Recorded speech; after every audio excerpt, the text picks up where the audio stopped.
Hello friends, online टीचिंगमध्ये आपल्या सर्वांचं स्वागत. याआधी आपण बघा फायनल अकाउंट आपण अभ्यास करत होतो. फायनल अकाउंटमध्ये आपण फायनल अकाउंटचे 3 पार्ट्स आपण अभ्यास करत होतो. यामध्ये 2 part trading account and profit and loss account हे दोनही पार्ट आपण अभ्यास केलेले आहेत. याचे प्रॉब्लेमसुद्धा आपण सॉल्व केलेले आहेत बघा. आता आजच्या लेक्चरमध्ये आपण याचा तिसरा पार्ट म्हणजेच बॅलन्स शीट याचा अभ्यास करणार आहोत. आज आपण बॅलन्स शीटचा अभ्यास करणार आहोत बघा. मग पहिल्यांदा आधी मिनिंग बघूया. मिनिंग बघा काय दिलेलं आहे. Balance sheet is a statement showing financial position of the business concern. Balance sheet म्हणजे काय सांगितलेलं आहे बघा. Balance sheet is a statement म्हणजे काय. बॅलन्स शीट ही एक स्टेटमेंट आहे, ते अकाउंट नाही आहे. म्हणजेच काय तुम्हाला सांगायचं आहे, याच्या आधी तुम्ही trading account, profit and loss account अभ्यास केलेले होते. म्हणजे ते दोनही काय होते, अकाउंट होते. अकाउंट म्हटल्याच्या नंतर त्याला 2 बाजू असतात, डेबिट आणि क्रेडिट असतात बघा. बरोबर आहे की नाही. DR आणि CR दोन्ही साईडला आपण लिहायचो. मग हे अकाउंट नाही आहे. ट्रेडिंग अकाउंट होतं, प्रॉफिट अँड लॉस अकाउंट हे अकाउंट होतं, पण बॅलन्स शीट हे अकाउंट नाही आहे. समजलं, लक्षात आलं. तर हे काय आहे, स्टेटमेंट आहे. MCQ मध्ये हा प्रश्न विचारला जातो बघा एका मार्कासाठी. Balance sheet is a dash dash म्हणजेच काय, एक स्टेटमेंट आहे. समजलं. सेम आहे जे जे आखायचे आपल्याला बॅलन्स शीट ही बघा समोर तुम्हाला दिसते.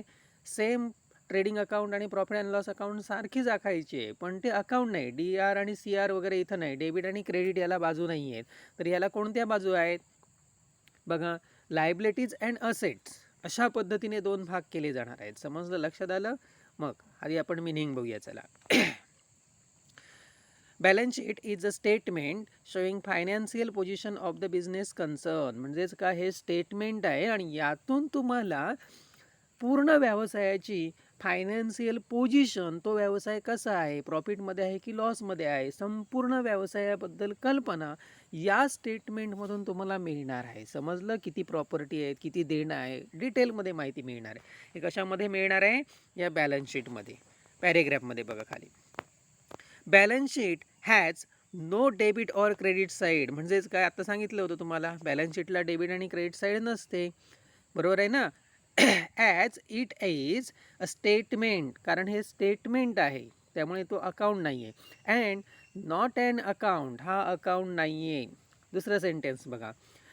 Left hand side of the balance sheet is a liability side. म्हणजेच काय, लेफ्ट हँड साईड ही कोणती साईड आहे, लायबिलिटीज साईड असते बघा. Left hand side is a liabilities side.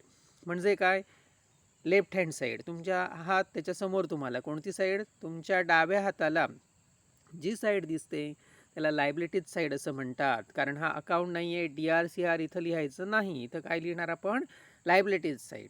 And right hand साईडला काय म्हणणार आपण, असेट साईड. समजलं, लक्षात आलं. चला पुढे जाऊया. Asset side.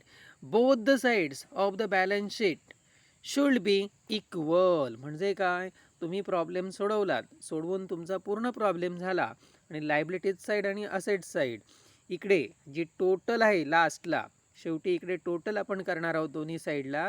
ही टोटल समान येणार आहे. म्हणजे इथं तुम्हाला बेरीज वजाबाकी वगैरे काही करायचं नाही. तो आपणच प्रॉब्लेम टॅली होणार. काय सांगायचं आहे, लक्षात आलं. प्रॉब्लेम इथं बघा, इथं लास्टला हा प्रॉब्लेम आपणच टॅली होणार. म्हणजे ही साईड इथं आणि इकडे या असेट साईडला दोन्ही साईड इथं शेवटी टॅली होणार आहे. म्हणजे इथं तुम्हाला वजाबाकी वगैरे काहीही करायचं नाही. नेट प्रॉफिट वगैरे असं काही काढायचं नाही आहे. समजलं, प्रॉब्लेम सोडवल्याच्या नंतर. नेक्स्ट पुढचं sentence. Equal. A balance sheet shows assets and liabilities of the business. म्हणजे या स्टेटमेंटमध्ये काय दिलं जातं, सगळ्या लायबिलिटीज म्हणजे देणं. म्हणजे या साईडला लेफ्ट हँड साईडला सर्व लायबिलिटीज म्हणजे देणी लिहिली जातात आणि असेट साईडला काय लिहिले जातात, सगळ्या आपल्या व्यवसायधारकाच्या ज्या मालमत्ता आहेत त्या रेकॉर्ड केल्या जातात. समजलं. आता पुढे बघा, पुढचं सेंटेन्स पॅरेग्राफमध्ये बघा. All debit balances of the personal and real accounts are show on the asset side. म्हणजे काय, इथं पर्सनल आणि रिअल अकाउंटमध्ये असणारे सर्व डेबिट बॅलन्स कुठे असतात, असेट साईडला रेकॉर्ड केले जातात. आणि पुढे काय सांगितलेलं आहे बघा, and all credit balances of personal and personal account are show on liabilities side. म्हणजे पर्सनल अकाउंटमधले सर्व जे आहेत पर्सनल अकाउंटमध्ये आहेत हे सर्वच्या सर्व कुठे रेकॉर्ड केले जातात, क्रेडिट बॅलन्स लायबिलिटीज साईडला रेकॉर्ड केले जातात. अशा प्रकारे इथं रेकॉर्डिंग असतं. समजलं. पुढे no nominal accounts will appear in the balance sheet. म्हणजे बॅलन्स शीटमध्ये नॉमिनल अकाउंटचे कोणताही नॉमिनल अकाउंट इथं रेकॉर्ड केला जाणार नाही. मग तुमचं असं म्हणणं असेल नॉमिनल अकाउंट कुठे रेकॉर्ड केले जातात, ट्रेडिंग अकाउंट आणि प्रॉफिट अँड लॉस अकाउंट. कारण ट्रेडिंग अकाउंट हा कोणता अकाउंट आहे, नॉमिनल टाईपचा अकाउंट आहे. Profit and loss account nominal टाईपचा अकाउंट आहे. समजलं. बॅलन्स शीट हे अकाउंट नाही आहे, तर बॅलन्स शीट हे काय आहे, स्टेटमेंट आहे. समजलं. अशा पद्धतीने चला पुढे जाऊया. यानंतर तुम्हाला हा बॅलन्स शीटचा फॉर्मॅट दिसतोय बघा. बॅलन्स शीटचा फॉर्मॅट हा ट्रेडिंग आणि प्रॉफिट अँड लॉस अकाउंट सारखाच सेम आहे बघा, काहीसुद्धा बदल दिसत नाही आहे. आखायचं आहे तसंच सेम आखायचं आहे. मग यामध्ये आखताना बघा महत्त्वाच्या कोणत्या गोष्टी आहेत. डी आर आणि सी आर लिहायचं नाही. या साईडला डी आर वगैरे असं काही लिहायचं नाही. तर इथं काय लिहायचं आहे, लायबिलिटीज साईड असं लिहायचं आहे. आणि इकडे राईट हँड साईडला काय लिहायचं आहे, असेट साईड लिहायचं आहे. समजलं. पर्टिक्युलर्स इथं येणार नाही. तर इथं काय येणार आहे, लायबिलिटीज आणि असेट साईड लिहायची आहे. समजलं. हा पहिला बदल झाला. आणि अजून दुसरा बदल कोणता आहे बॅलन्स शीटमध्ये, तर इथं बघा महत्त्वाचं, बॅलन्स शीट ॲज ऑन. समजलं का. Balance sheet as on 31 March 2000 जे काय आर्थिक वर्ष तुम्हाला दिलेलं असेल, फायनान्शियल इयर दिलेलं असेल, ते इथं तुम्हाला रेकॉर्ड करायचं आहे. कळलं, लक्षात आलं.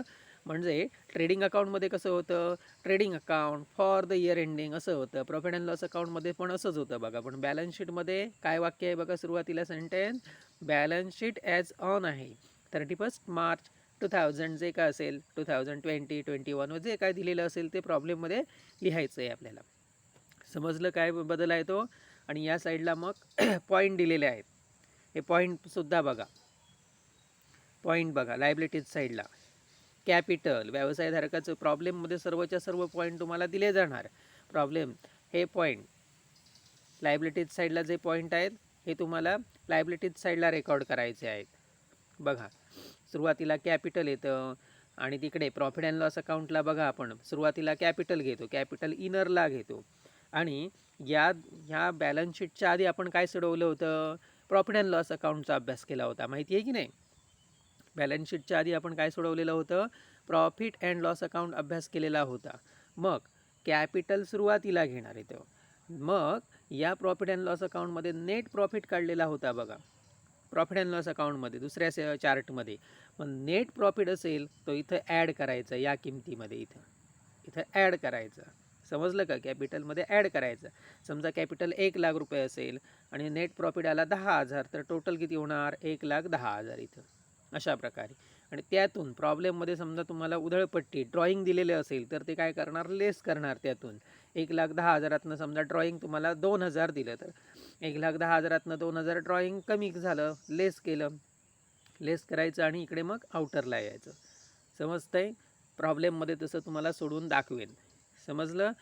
हे जे पॉईंट आहेत बाकीचे, बँकेचं लोन घेतलं म्हणजे लायबिलिटीज म्हणजे देणी, लोकांची जी देणी आहे ही सर्वच्या सर्व देणी लायबिलिटीज साईडला येणार. Bank loan, bank overdraft, creditors म्हणजे होलसेल व्यापाऱ्यांचे देणं, बिल्स पेएबल, आउटस्टँडिंग एक्सपेन्सेस, अशा प्रकारचे जे पॉईंट आहेत हे इकडे येतात. त्यानंतर असेट साईडला कॅश इन हँड म्हणजे मालमत्ता, सगळ्या ज्या काही असेट्स म्हणजे मालमत्ता, व्यवसायधारकाच्या ज्या मालमत्ता आहेत त्या सर्वच्या सर्व असेट साईडला येतात. यामध्ये बघा cash at bank, bills receivable, debtors, goodwill, furniture, plant and machinery, land and building, prepaid expenses, outstanding expenses, आणि क्लोजिंग स्टॉक.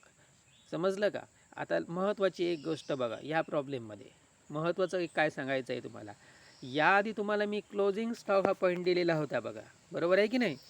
मग हा पॉईंट कुठे यायचा, प्रॉब्लेममध्ये दिला होता तेव्हा ट्रेडिंग अकाउंटच्या क्रेडिट साईडला यायचा बघा, बरोबर आहे ना. मग इथंसुद्धा लिहायचं आहे आणि इथंसुद्धा एकदा लिहायचं आहे. म्हणजेच काय, क्लोजिंग स्टॉक हा पॉईंट यानंतर तुम्हाला पॉईंटमध्ये दिला जाणार नाही. समजलं, लक्षात आलं. पॉईंटच्या नंतर एक वाक्य दिलं जाणार, त्यामध्ये दिलं जाणार. आता या ॲडजस्टमेंट असतात. ॲडजस्टमेंट कशा सोडवायच्या यानंतर तुम्हाला सांगणार आहे पहिल्या प्रॉब्लेममध्ये. पण याआधी आता तुम्ही काय करायचं आहे, बॅलन्स शीटचे दिलेले सर्वच्या सर्व पॉईंट नोटबुकवरती मिनिंग, डेफिनेशन जी दिलेली आहे ती डेफिनेशनसुद्धा, आणि हे जे चार्ट आहे तो पूर्ण फॉर्मॅट आखून घ्यायचा आहे. तुम्हाला फोटो मी पाठवणारच आहे, तरी पण हे लेक्चर ऐकल्यानंतर हे रेकॉर्ड करून घ्यायचं आहे. समजलं? थँक्यू.